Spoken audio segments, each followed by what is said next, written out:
మన తొలి వెలుగు ప్రేక్షకులందరికీ నమస్తే.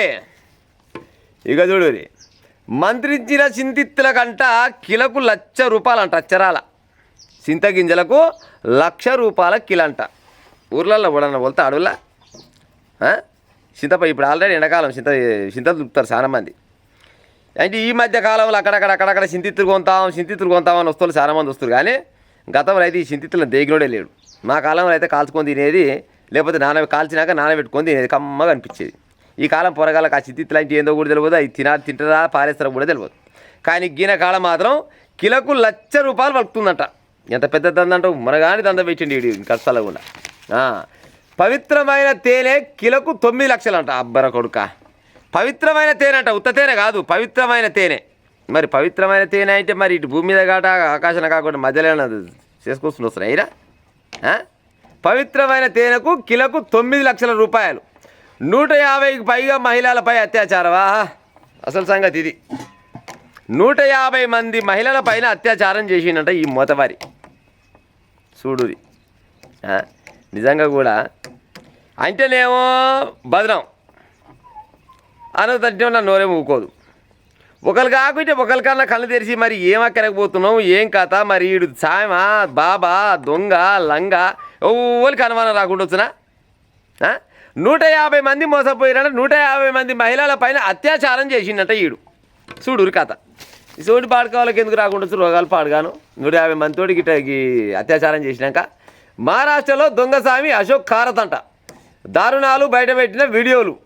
నిందితుడి అరెస్టు 2 వారాలుగా జైల్లోనే. అతడు దొంగస్వామి, పేరు అశోక్ కారత్. జ్యోతిషం చెబుతానని నమ్మబలికి భక్తులతో పూజలు చేయిస్తాడు. పనికిరాని చింతగింజలను మంత్రించిన రాళ్ళు అంటూ కిలోకు ₹1,00,000 చొప్పున అమ్ముతాడు. పవిత్రమైన తేనె అని చెప్పి మామూలు తేనెనే తీసుకొచ్చి కిలోకు ₹9 లక్షల అమ్మేస్తాడు. అంతేకాదు కుటుంబ సమస్యల పరిష్కారం కోసం వచ్చే మహిళలకు తీర్థం పేరుతో మత్తు ద్రవాలు ఇచ్చి వారు స్పృహ కోల్పోయాక అత్యాచారం చేసేవాడు. సంతానం కలగడం లేదని వచ్చిన మహిళల్ని తానే దేవుని అని అంటూ, దేవుని అవతారం అంటూ రేపు చేసేవాడు. నిజంగా కూడా ఇక ఎన్నిసార్లు చెప్పాలనో ఏమో నాకు అర్థం కాదు. కానీ పిల్లలు పుట్టకుట్టే మీ భర్తలను చూపించాలి దావకాన్లా, మీరు చూసుకోవాలి దావకాన్లా. గంతే కానీ గిసోటి పంచడానికి పాడుకోవాలి కాడిపోతే పిల్లలు ఎట్టకి పాడవుతారు నాకు అర్థం కాదు. కానీ కనీసం ఎంతో కొంత అవగాహన ఉండాలి కదా. ఇప్పుడు పిల్లలు పుట్టాలంటే నీ భర్తకు నీకు ఒంట్లో బలం ఉండాలి, ఒంట్లో బాగుండాలి. మీరు కలిస్తే పిల్లలు పుట్టే అవకాశం ఉంటుంది. లేదు ఆయన లోపమో మీ లోపమో ఉంటే ఆ డాక్టర్ కాడికి పోయి తలగబడితే ఆ డాక్టర్ సూదిలో గోళీలో ఇస్తే చక్కదనాలే పిల్లలు పుడతారు. అదో లెక్క. పిల్లలు పుడతానికి చాలా మార్గాలు ఉన్నాయి. కానీ గిసోటి లంగ దొంగ బయటపై బాడుకోవాలి కాడిపోతే ఏం చేస్తారు, మంది ఇచ్చి మీరు మత్తలకు జరగకుండా పోయినాక ఆయన పని ఆడి చేసుకునే ఆ చేసే టైంలో వీడియోలు తీసి అవన్నీ ఫోటోలు కొట్టి తర్వాత మీ భర్తలకు పంపుతా, మీ అన్నదమ్ములకు పంపుతా, మీ అత్తమామలకు పంపుతా అంటే ఇక ఇంట్లో ఉన్న తలసెమ్మ కాడికి వెళ్ళి తీసుకుపోవాలి, ఈయన చేతిలో పెట్టాలి. కాదు ఒకసారి లొంగినాం కదా, ఆయన దగ్గర వీడియోలు ఫోటోలు ఉంటాయి. ఇక ఆడు మొత్తం ఏది చెప్తే అది ఆట ఆడాలి. ఇక సర్కస్లో కోతి అయినట్టు ఆడాలి. మహారాష్ట్రలో కెప్టెన్ బాబాగా పేరొందిన ఈ దొంగస్వామి అక్రమాలు ప్రకంపనలు సృష్టించాయి. ఆయనతో ఉన్న సంబంధాల కారణంగా ఆ రాష్ట్ర మహిళా కమిషన్ చైర్పర్సన్ రాజీనామా చేశారు. ఇక చూసినామా, ఆయనతోటి సంబంధం కూడా ఉందంట ఇంకొక ఆమెకు. ఈమెంత తెలియకలామను. పలువురు మహిళలు తమ మీద అశోక్ కారత్ జరిపిన అత్యాచారాల గురించి పోలీసులకు ఫిర్యాదు చేస్తున్నారు. మహిళలతో అతడు జరిపిన శృంగారం వీడియోలు బయటకు వస్తున్నాయి. రాష్ట్రంలో పలు చోట నిర్వహించిన అక్రమ భూ లావాదేవీల వెలుగులోకి వస్తున్నాయి. ఇప్పుడు ఈ ఉదంతం మహారాష్ట్రలోనే కాదు సోషల్ మీడియాను ఊపేస్తుంది. అశోక్ కారత్ ప్రస్తుతం నాసిక్లోని సెంట్రల్ జైల్లో ఉన్నాడు. ఒక అత్యాచారం కేసులో కోర్టుకు అతడికి 14 రోజులు జ్యుడిషియల్ రిమాండ్ విధించింది. తాజాగా గురువారం 2వ అత్యాచారాన్ని కేసులో ఏప్రిల్ 8వ తేదీ వరకు పోలీసు రిమాండ్ విధించింది. రాష్ట్ర వ్యాప్తంగా పలు చోట్ల పోలీస్ స్టేషన్లో 8 రేప్ కేసులు, 2 చీటింగ్ కేసులు నమోదయ్యాయి. ఫోనులో 100కు పైగా ఫిర్యాదులు వచ్చినట్లు ఈ వ్యవహారంపై దర్యాప్తుకు ఏర్పాటైన సిట్ అధికారులు వెల్లడించారట. ఈయన పని ఏంది, ఈయన వాస్తవానికంట వీళ్ళ అయ్య కాడికి వెళ్తాప్పుడంట వీళ్ళ అయ్యనంట ఓళ్ళకు ఇయ్యమని ఒక ₹4,000 ఇచ్చిండట. ₹4,000 పలానా సావుకారికి ఇవ్వాలి ఇచ్చిరా పోరని చెప్తే ఆ ₹4,000 తీసుకొని ఉడాయించి వీడు ఇంకొక ఆడిపోయి బతికి ఈయన 10వ తరగతి ఫెయిల్ అయిందట. 10వ తరగతి ఫెయిల్ అయ్యి ఏదో ఏదో నావికాడికి పోయినట్టు ఆడ పొరక పట్టుకొని ఊగిండో కానీ ఆడంగీడంగా పనిచేసి నేను కెప్టెన్గా చేసినని చెప్పుకుంటట. కెప్టెన్గా చేసుకొని చేసినని చెప్తే నన్ను అందరూ కెప్టెన్ బాబా అని అనేది, నేను బాబా అవుతా అని ఈయన ఇక ఆ పని అయితే బాగలేదని మంచిగా శైలి చూసుకుంటా చిన్నపాటి ఒక ఏమంటారు గుడి కట్టినట. గుడి కట్టంగానే భక్తులు వస్తుంటారు కదా, ఆశ్రమం పెట్టినట ఈయన పేరు మీదనే. ఇక ఆశ్రమం పెట్టే క్రమంలోనే ఇక ఉంటారు కదా రాజకీయ నాయకులు, లీడర్లు. రాజకీయ నాయకులు మంచి సోపదగిరంట. ఇసొంటి వాళ్ళకి ఎందుకు రాజకీయ నాయకులు తొందరగా పరిచయాలు అవుతుంటారు, పాడైపోను. మరి ఇంతోటి ఊది కాలేదు, పీరు లేవదు. కానీ మరి కొంతమంది సన్నాసులు అందరు ఉంటారు, కానీ కొంతమంది సన్నాసి రాజకీయ నాయకులు ఏం చేస్తారంటే ఇసొంటి వాళ్ళ దగ్గర పోయి సార్ జర నాది కుదురదు ఏముంది లొటపీస్ ఆయన చూడ కానీ ఆంతరిత్రం బాగాలే కానీ దేశాలు మొత్తం తిరుగుతుంటే వెళ్ళలేదని చూస్తాడు. కానీ ఇక ఏదో ఈ పరిచయాలు పెరిగే కొద్దీ డబ్బులు లక్షల రూపాయలు, కోట్ల రూపాయలు మొత్తం జమ అవుతున్నాయంట. ఈ డబ్బులన్నీ ఎక్కువ సంపాదించినాక ఈ ఆశ్రమాల పేరుతోటి ఆయన విలాసాలు, ఆయన కథలు, కార్ఖానాలు ఎన్నో రకాలుగా తిరుగుకుంటా ఈ రాజా ఏం చేసిండట, 20 అడుగుల పాము అంట. ఇగో ఇక్కడ క్లియర్గా ఇచ్చిండు. 20 అడుగుల రిమోట్ పాము ఉందంట ఈయన దగ్గర.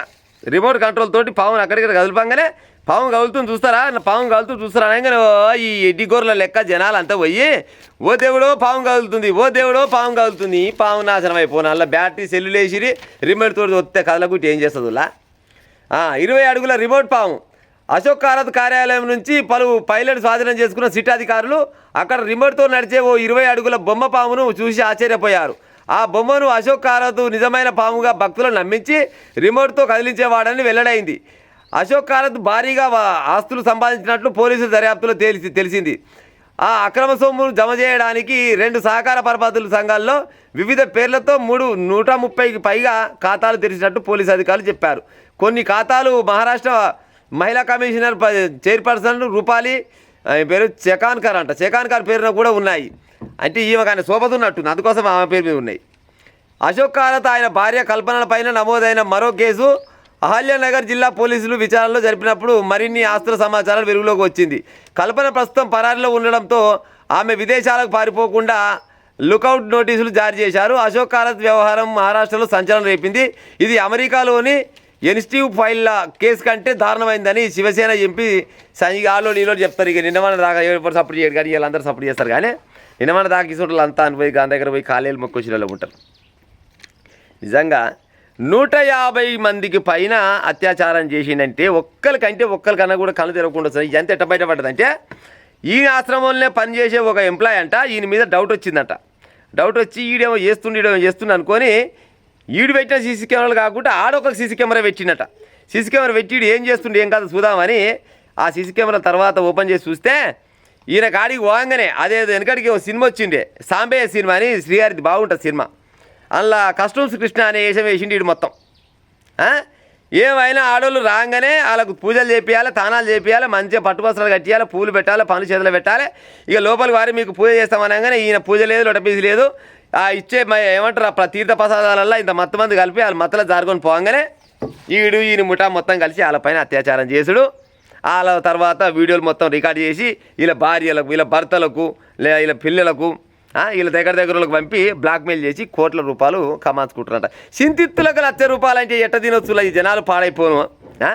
నిజంగా పాడైపోయి ఏమంటారు మెదడు ఈ పైన లేనట్టుంది, ఈ కాలకితికలు ఏనాడా జారిపోయినట్టుంది. సింతిత్తులకేమో ₹1,00,000 అంట, తేనెకు ₹9 లక్షల అంట. 9